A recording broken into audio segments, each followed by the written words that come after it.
Hello guys. तो हम लोग देख रहे हैं पीटी 365 पॉलिटी के। हम लोग ने लास्ट टाइम केंद्र राज्य संबंध से रिलेटेड टॉपिक्स देखे थे यहाँ तक। अब उसमें अदर इंपॉर्टेंट न्यूज़ देखेंगे। तो नेक्स्ट टॉपिक है संविधान की 9वीं अनुसूची, 9 शेड्यूल ऑफ कॉन्स्टिट्यूशन। देखिए क्या है। झारखंड विधानसभा ने रिक्त सरकारी पदों और सेवाओं में आरक्षण को बढ़ाकर 77% करने संबंधी एक विधेयक को मंजूरी दी है।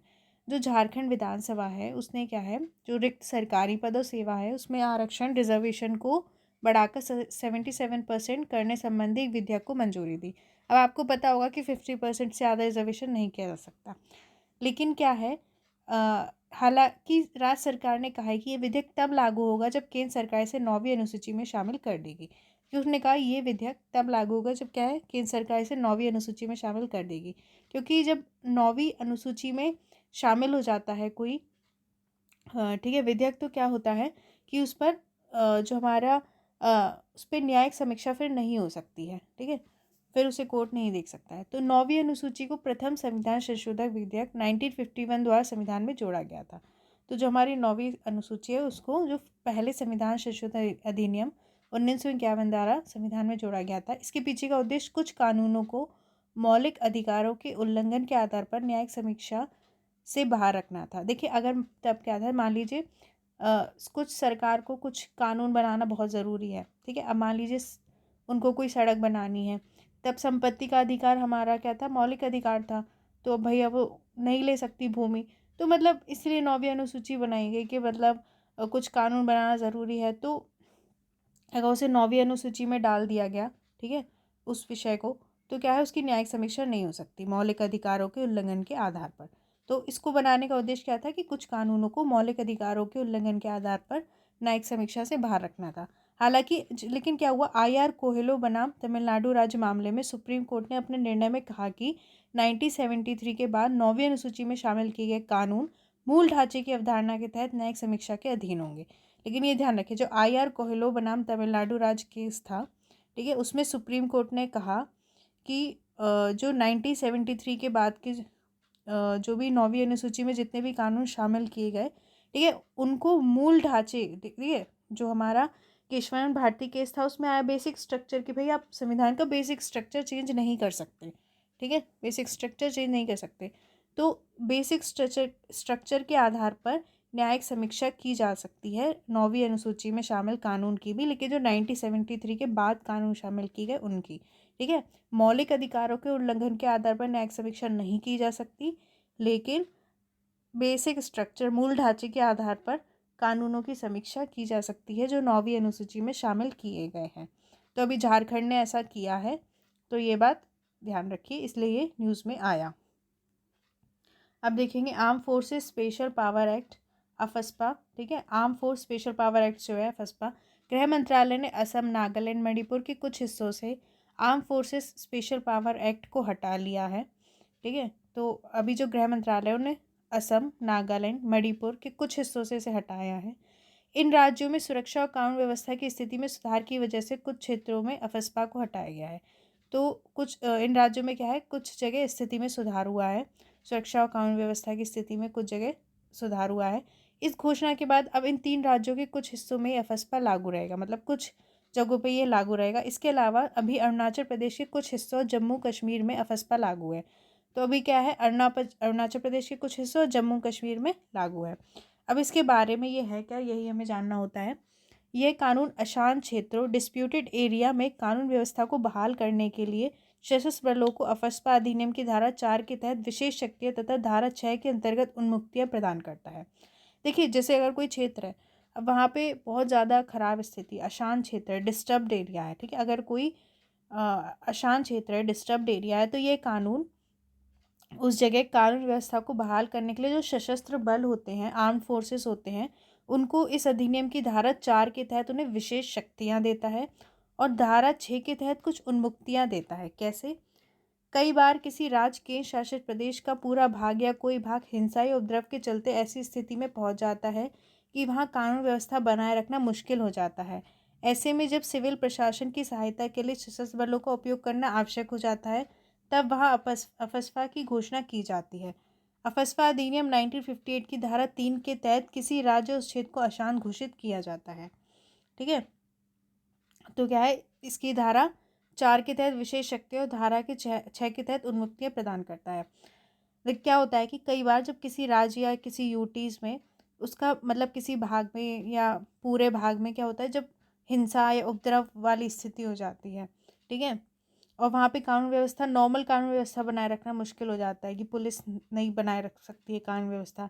ऐसे में जब सिविल प्रशासन की सहायता के लिए सशस्त्र बलों का उपयोग करना आवश्यक हो जाता है कि आर्म फोर्स लगानी होगी, तब वहाँ अफस्पा की घोषणा की जाती है, तो वहाँ अफस्पा लगाया जाता है। ठीक है, तो इस अधिनियम जो 1958 की धारा 3 के तहत किसी राज्य उसके क्षेत्र को अशांत घोषित किया जाता है, तो उसको डिस्टर्ब एरिया घोषित किया जाता है धारा 3 के तहत। अशांत क्षेत्र की घोषणा राज्य के राज्यपाल और केंद्र शासित प्रदेश के प्रशासक या केंद्र सरकार द्वारा की जाती है। तो ये घोषणा कौन करता है? या तो राज्य का राज्यपाल करेगा, केंद्र शासित प्रदेश का प्रशासक करेगा, या केंद्र सरकार करेगी। ठीक है, अब नेक्स्ट टॉपिक देखते हैं, अंतर्राज्य परिषद, इंटर स्टेट काउंसिल, आईएससी। हाल ही में केंद्र सरकार ने अंतर्राज्य परिषद का पुनर्गठन किया है।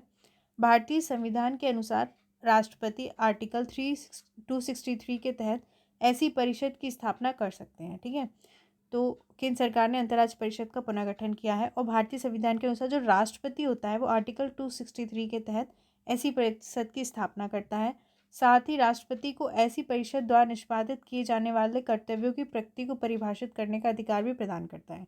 ठीक है, तो ऐसी परिषद द्वारा निष्पादित किए जाने वाले जो कर्तव्य है उनकी प्रकृति को परिभाषित करने का अधिकार भी प्रदान करता है। 1990 में सरकारी आयोग की सिफारिश के अनुसार आईएससी का गठन किया गया था। तो कौन सी आयोग की सिफारिश के अनुसार इसका गठन हुआ था? सरकारी आयोग की सिफारिश पर। अब इसके बारे में देख लेते हैं, अंतर्राज्यीय परिषद, इंटर स्टेट काउंसिल। ठीक है, आईएससी गठन संविधान के आर्टिकल कौन सी? आर्टिकल 263, ठीक है, 263 के तहत, 263 के तहत राष्ट्रपति करता है। गृह मंत्रालय के अधीन ऐसी परिषद की स्थापना कर सकता है। राष्ट्रपति गृह मंत्रालय के अधीन ऐसी परिषद की स्थापना करता है। संरचना, इसका अध्यक्ष प्रधानमंत्री होता है। इसका अध्यक्ष कौन होता है? प्रधानमंत्री, जबकि सभी राज्यों के मुख्यमंत्री, 6 केंद्रीय मंत्री इसके सदस्य होते हैं। इसका अध्यक्ष कौन होता है? प्रधानमंत्री, और सभी राज्यों के मुख्यमंत्री और 6 केंद्रीय मंत्री इसके सदस्य होते हैं। याद रखिए, जिन केंद्रीय शासित प्रदेशों में विधानसभा है उनके मुख्यमंत्री तथा विधानसभा रहित केंद्र शासित प्रदेशों के प्रशासक भी इसके सदस्य होते हैं। जहाँ विधानसभा है वहाँ के मुख्यमंत्री और विधानसभा जो केंद्र शासित प्रदेश है वहाँ के प्रशासक इसके सदस्य होंगे। स्थायी समिति का अध्यक्ष केंद्रीय गृह मंत्री होता है। जो स्थायी समिति होगी उसका अध्यक्ष केंद्रीय गृह मंत्री होगा। स्थायी आमंत्रित सदस्यों के रूप में 10 केंद्रीय मंत्री होते हैं। कार्य क्या होता है? राज्यों के बीच विवादों की जांच करना, उनकी सलाह देना। राज्यों के बीच जो विवाद होंगे उनकी जांच करना और सलाह देना। उन विषयों की जांच और उन पर चर्चा करना जिनमें दो राज्यों और राज्यों के संघ के समान साझे हित शामिल है। ठीक है, नीति और कार्रवाई के बीच बेहतर समन्वय की सिफारिश करना, मतलब राज्यों के बीच अच्छा काम चले ऐसा काम करना। ठीक है, ये क्या है? गैर स्थायी संवैधानिक निकाय है, गैर स्थायी संवैधानिक निकाय है। ठीक है, आर्टिकल 263 के तहत। अब देखेंगे भारत नागा युद्ध विराम समझौता, 25 वर्ष, 25 year of Indo Naga ceasefire agreement, 1997 से 2022। भारत सरकार और National Socialist Council of Nagaland Isak Muivah के बीच युद्ध विराम समझौता 1 अगस्त 1997 को प्रभावी हुआ था। ठीक है, भारत सरकार और National Socialist Council of Nagaland Isak Muivah के बीच युद्ध विराम समझौता 1 अगस्त 1997 को जो प्रभावी हुआ था। कई दौर की वार्ता के बाद 2015 में National Socialist Council of Nagaland Isak Muivah NSCM IM के साथ एक फ्रेमवर्क एग्रीमेंट पर हस्ताक्षर किए गए थे।